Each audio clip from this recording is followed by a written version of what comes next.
If you had about $20,000 to make an overlanding vehicle for one person living full-time on the road as comfortably as possible, what would you do? Let me show you what I did.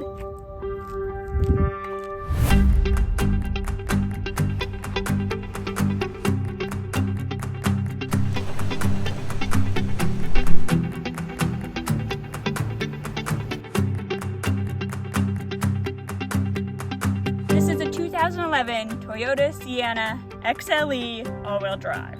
I got it for $11,000 and the mileage was between 100 and 150,000 miles. It cost $1,000 for the initial build, which was just furniture, a trap door that I'll show you later, having a floor in my van, and then I spent about $500 on the specialized gear for it and making it a little cute. The most unexpected expensive thing was insurance, because this is the first car that's ever been mine and I didn't have a record of insurance. So it was like $2,000 for 6 months initially. Now it's about $700 for 6 months, which isn't great, but you gotta have a record of insurance, I guess. A little while into living in my van, the electrical system I set up just wasn't working, so I paid $2,500 to Roll Along Vans to do a electrical setup with a 200-watt solar panel and a 100 amp hour AGM battery. And that's definitely been a good investment. It's working great. Because I spend so much time driving to new places, I'm up here in the driver's seat kind of a lot. Some of my favorite things are the floor mats. They're made to each model of vehicle so that any dirt, snow, mud, etc. goes on the mat, and then it's easy to just take up, dump everything out. I don't know how I lived without a phone holder so I could see the GPS, but finally found one. This guy's name is Gingy, if you're curious. And one little thing that always comes in handy for me is having a towel up here. I can't tell you how many times I've spilled something on myself while driving. I know exactly where to reach it, dry myself off. Sometimes if my legs are sticking to the leather seat, I'll sit on it. It'll be a lot comfortable and just, I don't know, it comes in handy. One thing that's handy about it being just me is that I get to use the entire passenger seat for storage. This is an inflatable paddleboard. Got my life jacket right here and a bag of reusable shopping bags. I used to work DoorDash as a job on the road, so I just have those bags left over from that. Now I get to keep my groceries extra cold. And I have 2 chairs, which started out as a way to not stand out as a person camping by themselves. You know, at first glance, you see 2 chairs, like you don't think, oh, that person's solo. And it's cool because these chairs are 2 different heights, so I use them in 2 different situations. Like this chair, you know, it's normal height, so just sitting around, and this chair is good if you're on the beach or you're building a campfire down on the ground, so that's convenient. I also used to have a white folding table, but now that I got this paddleboard, it just doesn't fit, so I just use the back of my trunk as a table. When I first moved into my van, I was going on a road trip to 48 states, and in some states, not all, I collected a dishcloth because it's practical and cute. I guess it's the same thing as my front seat. I always know where my towel is if I spill something. And when I started building my van, I was like, hey, I'm not a home improvement girl. I don't know what I'm doing, but something I'm really proud of is that any edge of the floor I wanted to look finished and complete. So this is just a stair step and some stick-on tile that makes it look like more of a step up and not just the edge of plywood. Speaking of my floor, that was also something I was really proud of in the build. We put patio stain on this. Definitely scratched up a little, but still hasn't caved in on me. This side is a little more practical than it is cute, but to start off, I have my basket for shoes. That's something that I just take off and leave in the entryway a lot, so if I have a designated place for it, I can be a little more neater. Gallon of water. This is my blackout curtain, and I'll show you how I set that up when I talk about going into night mode. And I also have a hamper here. It's a pretty serious clothing hamper. It has straps on it like a backpack, so if you really needed to fill up this much laundry and take it somewhere, you could. My original plan was to have my hamper here. My clothes are stored under my bed, so I was just gonna tuck my dirty clothes there, but that didn't really work out in the long run, so I just stick it right next to it. I also have sunscreen, bear spray, and bug spray.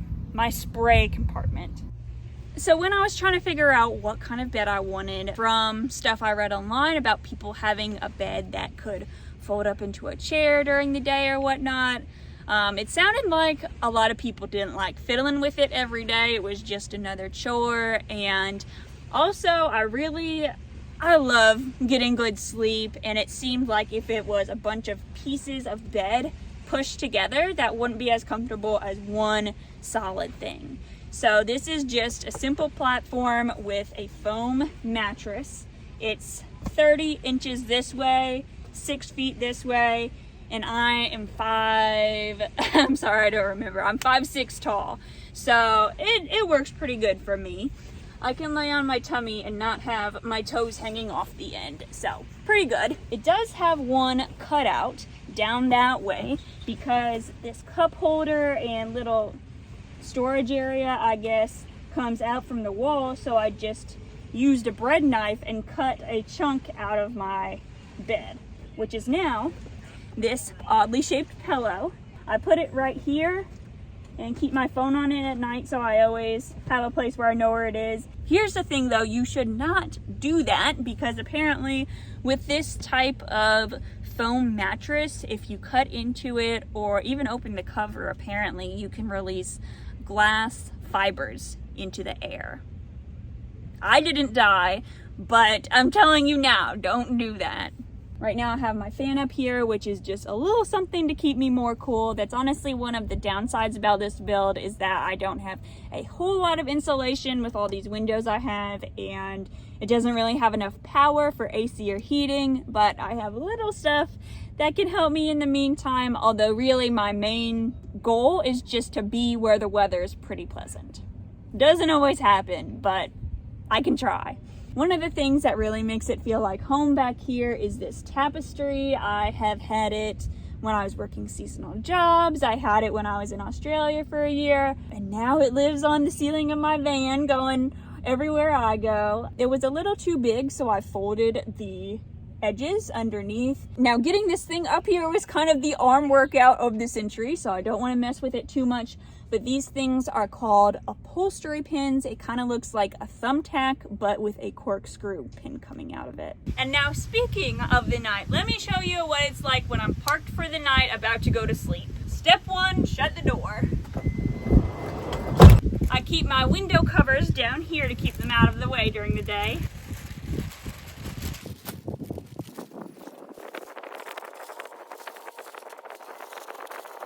I'm not gonna put this one up because it goes on the trunk window, so just imagine. I sewed loops onto either edge of this curtain, and I made hooks to attach it to just out of some craft wire I had. I have Velcro sewn onto the middle. That attaches to more Velcro on the other side of this TV, which I never use, but there you go. It gets pretty dark in here at night. It's a few days later, and now I realize I totally forgot why I even wanted to bring up night mode in the first place, and that's because back when I was making my van, it was a really big decision for me whether I wanted to kind of wall off my front seats and just have this area back here as a living area at nighttime, or if I wanted to just put window covers even on the front windows. So ultimately I decided on the first option because I was like, I don't want to fiddle with a swivel seat, like let's keep it simple at first. And also I was thinking if I park at a Cracker Barrel or somewhere where it's technically allowed but you're still in the city overnight, I don't want to catch anyone's eye as, oh, there's definitely someone sleeping in that vehicle. I would think if you just glanced at a minivan and the windows were blacked out, that would be kind of suspicious, but if you can see like the front seats and the steering wheel and everything, you're probably not going to think twice about it. That being said though, that was my reasoning 3 years ago. Now that I think about it, I also have all my stuff in my passenger seat, so that would probably, you know, people might notice that too. So I don't really know whether it was the right choice, but now that I've lived with that decision for so long, I really don't miss having access to my front seats. It kind of makes it feel like more of a tiny home, I guess, rather than, oh yeah, I'm sleeping in my car. Okay, back to the regular video. Now this I call my kitchen, but really it's just storage. I wanted to have sliding doors originally, but those are kind of hard to make. So I have these curtains hanging down. They're on Velcro, so I can take them off if I want. But sometimes I just like to have them here so I don't have to look at all my stuff all day. Makes it look a little neat and tidier. If you're wondering what's inside, I have silverware, first aid, home improvement, and craft supplies. Kind of a hodgepodge of things. Down here I have dishes. Pots and pans go here, shower stuff goes here, and these two down here that you can't really see, but they don't have anything in them because they are like pantry food stuff. Here I have a fold-out basin that I use as my sink. When I was building this, it seemed like figuring out how to make a sink would be kind of tricky, although it is doable. And also I would worry about if I put it here, would I wish I had it here, vice versa. I was thinking it's something I could add in later down the line if I needed, and so far it's been fine. For example, to brush my teeth, I just pour water from a jug onto my toothbrush, find somewhere to dump this out in the morning. It's really not bad at all. Now let's talk about going to the bathroom. Because I am a hiker and a backpacker, going outside to go to the bathroom really isn't that weird to me. Be sure you look up leave no trace principles. Make sure you're not making it gross for anyone else or any animals. In emergency situations, I do have this portable, foldable toilet. It has legs you can set up.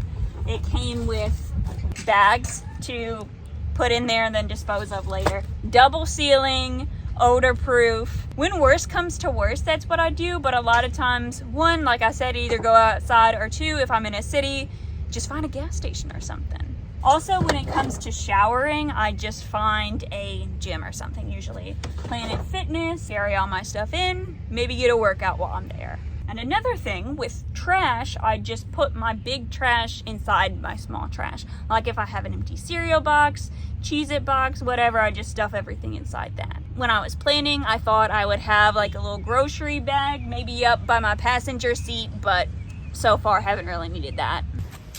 I think the trunk itself is one of the best parts about living in a minivan specifically. The door folds out so you have an automatic roof, sitting on the tailgate, easy spot to hang out. Now this is my refrigerator and freezer. It's an Alpicool T36, space for a refrigerator and freezer. It's not on right now, so that's why it's empty. I have a beach towel because I needed a place to store my beach towel, and a rug over top of it to help insulate it.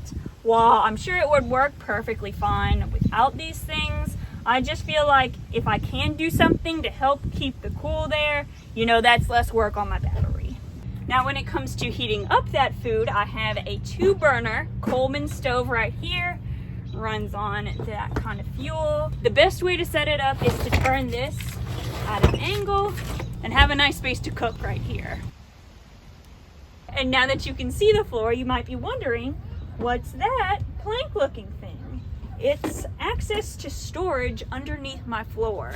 The third row seats used to fold down flat into the floor, and at the time I bought my van, all the resources I could find online, people were just leaving those seats in there to level out the floor and not utilizing the space down here.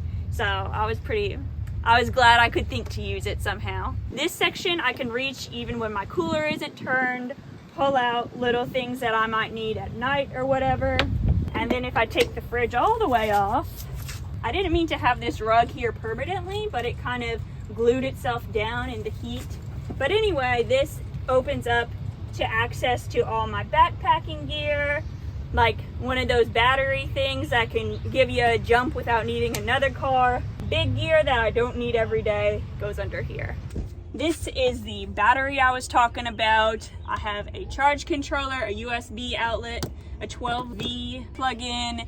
This is a signal booster so I can have better cell service when it's plugged in. I wish I hadn't got an AGM battery. I wish I would have got the kind that lasts longer, but I was on a budget at the time, so a little too late, but still, it's doing all right. Now this is something I usually forget to show people when I'm giving a tour, so this is an exclusive of this video. First, you gotta move these things.